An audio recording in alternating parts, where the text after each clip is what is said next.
Hi hello, എന്തൊക്കെയുണ്ട് വിശേഷം? എല്ലാവരും സുഖമായിട്ടിരിക്കുന്നു കരുതുന്നു. അപ്പോൾ നമ്മുടെ പുതിയ വീഡിയോയിലോട്ട് എല്ലാവർക്കും സ്വാഗതം.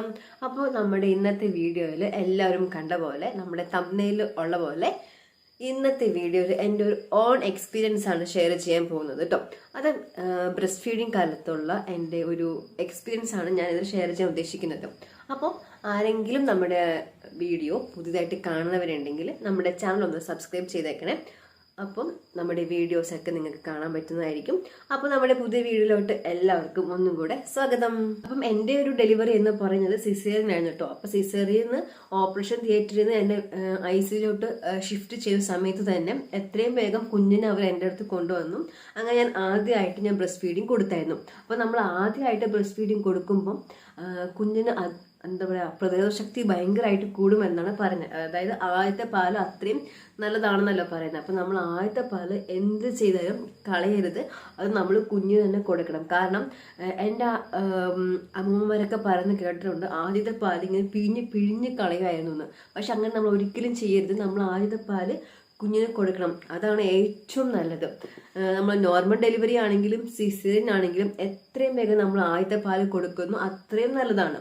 അപ്പം ഞാൻ അങ്ങനെ ICUലോട്ട് ഷിഫ്റ്റ് ചെയ്തതിന് ശേഷം ഞാൻ ബ്രസ്റ്റ് ഫീഡിങ് കൊടുത്തു. അങ്ങനെ ആദ്യത്തെ 3 ദിവസം എനിക്ക് തീരെ പാലുണ്ടായിരുന്നില്ല. അപ്പം അങ്ങനെ എനിക്ക് ഡോക്ടർ ഒരു മരുന്ന് തന്നു കേട്ടോ.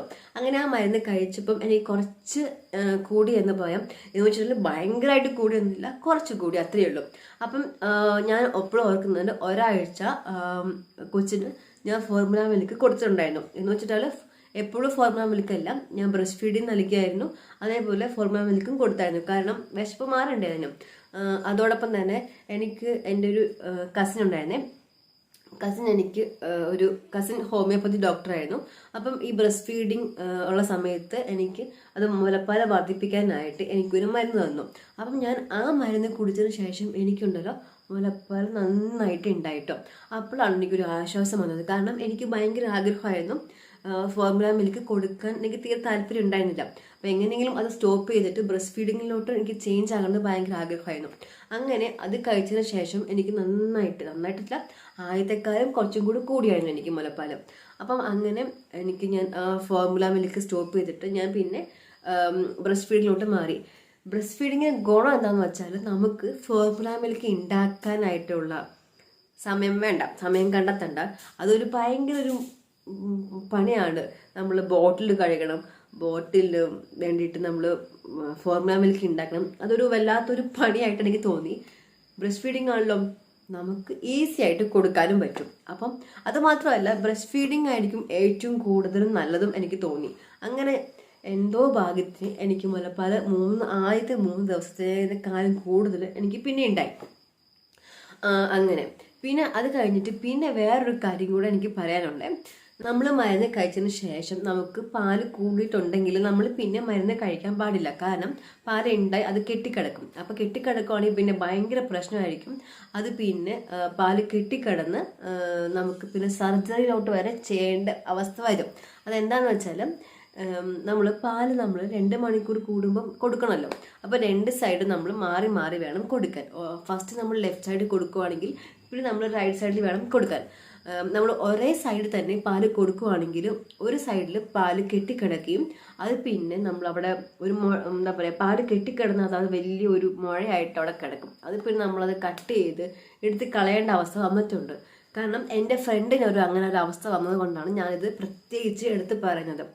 അങ്ങനെ പിന്നെ എങ്ങനെ നമ്മൾ അറിയാൻ പറ്റുമെന്ന് വെച്ചാൽ, ഒരു സൈഡ് ഫുള്ള് നമുക്ക് കൈ ഫുള്ള് വേദന എടുക്കും. പിന്നെ കൈ പൊക്കാനും പറ്റില്ല, താത്താനും പറ്റത്തില്ല അങ്ങനത്തെ ഒരു അവസ്ഥയായിരിക്കും അത്. അപ്പം നമ്മൾ 2 സൈഡ് മാറി മാറി കൊടുക്കുകയാണെങ്കിൽ നമുക്ക് അബദ്ധം വരത്തില്ല, നമുക്കത് ഒഴിവാക്കാം. ഇനി ഉണ്ടല്ലോ, ഞാൻ നന്നായിട്ട് ആഹാരം കഴിക്കുമായിരുന്നു കേട്ടോ. അപ്പോൾ എൻ്റെ ആഹാരക്രമത്തിൽ ഞാൻ എന്തൊക്കെയാണ് ചെയ്തതെന്ന് വെച്ചാൽ, ഞാൻ പ്രോട്ടീൻ അടങ്ങിയ ആഹാരം കഴിക്കുമായിരുന്നു. അതായത് പയറുവർഗ്ഗങ്ങൾ, കടല, പയറ്, സോയാബീൻ, അങ്ങനത്തെ കുറേ ആഹാരം കഴിക്കുമായിരുന്നു. പിന്നെ ഫിഷ്, ചിക്കൻ, ഇത് രണ്ടുമാണ് ഞാൻ കഴിക്കാറ്. അതുകൊണ്ട് ഫിഷും ചിക്കനും നന്നായിട്ട് കഴിക്കുമായിരുന്നു. പിന്നെ ഏറ്റവും കൂടുതൽ നമ്മൾ കഴിക്കുകയെന്ന് വെച്ചാൽ, രാവിലെയും ഉച്ചയ്ക്കും രാത്രിയും കിട്ടുവാണെങ്കിൽ പച്ചക്കറികൾ നന്നായി കഴിക്കുവാണെങ്കിൽ അത് ഏറ്റവും നല്ലതായിരിക്കും.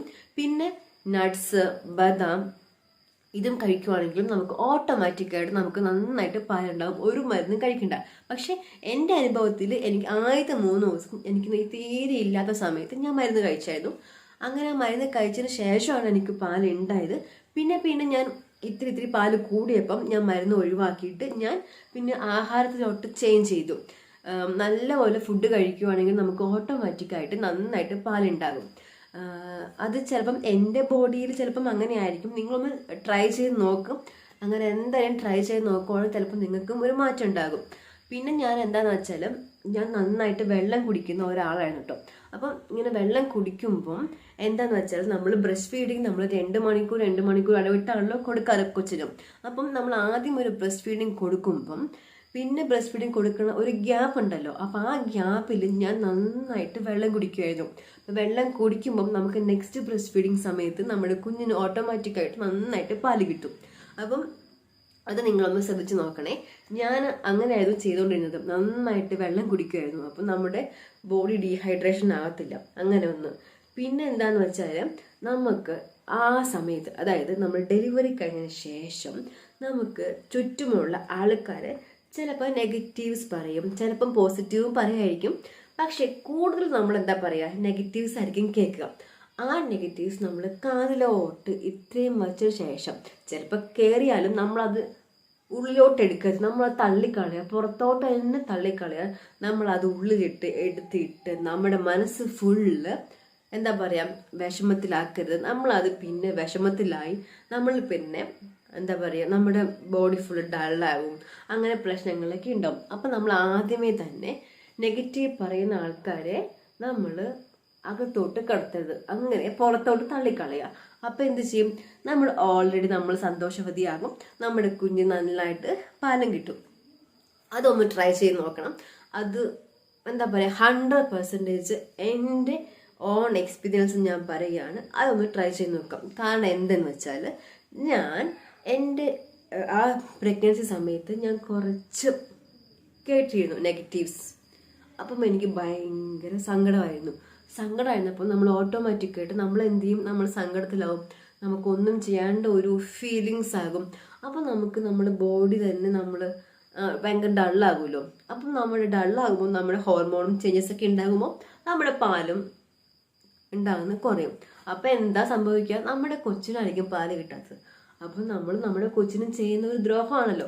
അപ്പം എന്താ ചെയ്യുക, നമ്മൾ നെഗറ്റീവൊക്കെ തള്ളിക്കളയുക, എല്ലാം നമ്മൾ പോസിറ്റീവ് മാത്രം കേൾക്കുക. അതായിരിക്കും ഇതിൻ്റെ അകത്ത് എനിക്ക് ഏറ്റവും നല്ല ടിപ്പ് പറയാനുള്ളത് അതായിരിക്കും. സോ നിങ്ങളെല്ലാവരും അങ്ങനെ ഒന്ന് ട്രൈ ചെയ്ത് നോക്കണം. അങ്ങനെ ഉറക്കം വളരെ ഇമ്പോർട്ടൻ്റ് ആണ് കേട്ടോ.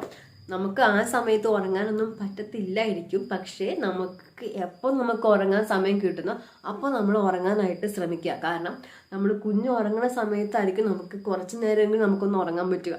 അപ്പോൾ ആ സമയത്ത് മാക്സിമം നിങ്ങൾ ഉറങ്ങാനായിട്ട് ശ്രമിക്കുക കേട്ടോ. ഞാൻ അങ്ങനെയായിരുന്നു, രാവിലെ ആയിരുന്നു ഇവിടെ കൂടുതൽ ഉറങ്ങാറ്, രാത്രിയിൽ കുറവായിരുന്നു. അപ്പോൾ രാത്രി നമ്മൾ ഇടയ്ക്കിടയ്ക്ക് ഇങ്ങനെ എണീക്കണമല്ലോ. ഞാനിവിടെ പാല് കൊടുത്തിട്ട് നമ്മൾ ആട്ടിയെടുത്ത ബെഡിലോട്ട് വയ്ക്കുമ്പോഴത്തേക്കും ഇവള് എണീക്കുമായിരുന്നു. ഭയങ്കര ഡിഫിക്കൽട്ടായിരുന്നു എനിക്ക്. അപ്പം ഞാൻ എന്ത് ചെയ്തു, ഞാൻ രാവിലെ ഇവള് കുളിയെല്ലാം കഴിഞ്ഞ് നന്നായിട്ട് ഉറങ്ങുമായിരുന്നു. ആ സമയം ഞാൻ ഉറങ്ങാനായിട്ട് ശ്രമിക്കും. അപ്പം നിങ്ങളും ഒന്ന് ട്രൈ ചെയ്ത് നോക്ക്. ഉറങ്ങാൻ അങ്ങനെ പറ്റുന്നവരാണെങ്കിൽ അതൊന്ന് ഉറങ്ങാനായിട്ട് ഉപയോഗിക്കാം. അപ്പം ഞാൻ 6 മാസം വരെ കുഞ്ഞിന് മുലപ്പാൽ മാത്രമേ പിന്നെ കൊടുത്തുള്ളൂ കേട്ടോ. ഫോർമുല മിൽക്ക് കൊടുത്തില്ല. ആദ്യത്തെ ആ ഒരാഴ്ചയിൽ മാത്രമേ ഫോർമുല മിൽക്ക് കൊടുത്തിട്ടുണ്ടായിരുന്നുള്ളൂ. അപ്പം അങ്ങനെയാണ് 6 മാസം വരെ നമ്മൾ മുലപ്പാൽ മാത്രമേ കൊടുക്കാവുള്ളൂ. അല്ലെങ്കിൽ പിന്നെ ഫോർമുല മിൽക്ക്, അതിൽ വെള്ളമൊന്നും നമ്മൾ കൊടുക്കരുത്, അത് പ്രത്യേകം ശ്രദ്ധിക്കണം. ഇതൊക്കെ എല്ലാവർക്കും അറിയുന്നതായിരിക്കും, പക്ഷെ ഞാനൊന്ന് പറഞ്ഞേ ഉള്ളൂ. ഞാൻ ഇവക്ക് 2 വയസ്സ് വരെ പാല് കൊടുത്തായിരുന്നു കേട്ടോ. 2ാമത്തെ ബർത്ത്ഡേ കഴിഞ്ഞതിന് ശേഷം പിന്നെ പാല് കൂടി നിർത്തി. പാല് കൂടി നിർത്തുന്നതാണെങ്കിലും അത് അടുത്ത് വലിയൊരു കഥയാണ്. അപ്പം ഞാൻ ഇനി അടുത്ത വ്ളോഗിൽ ചിലപ്പോൾ എൻ്റെ പാല് കൂടി എങ്ങനെ സ്റ്റോപ്പ് ചെയ്തു എന്നതായിരിക്കും. അപ്പം അതും നിങ്ങളൊന്ന് കാണണം കേട്ടോ. അപ്പോൾ നെക്സ്റ്റ് വീഡിയോയിൽ കാണുന്നവരെ എല്ലാവർക്കും ടാറ്റ.